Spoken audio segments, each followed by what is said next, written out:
Molo sifesho njani, hope right. Mandibuyele kuwe ngalamba wase-Emerald izolo. Okay, isitori sesine utata mbebetho Emerald futhi bezibethela futhi wayezivulele umama mekhona. Ndafona utata bakho abantu baka-Emerald phaya. Urayithi now Emerald athi hayi kuthiwa urayithi, you can take it. Yebo.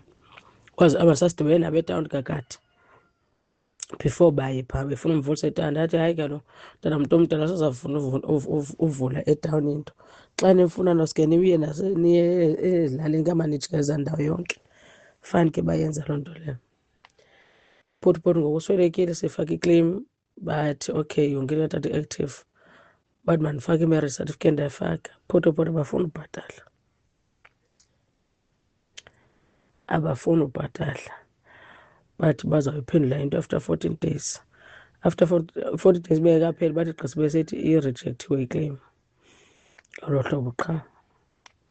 Ndabe ndingumntu wokuqala ke khonye usisi apha ongikhazini wam naye wasweleke ngumama ngo-2024. Emerald akambhatelela ngoku. Like iyadika into Emerald mandifuna uexposwa mani because udile nabantu baka-SASSA badala angabangcwabeli.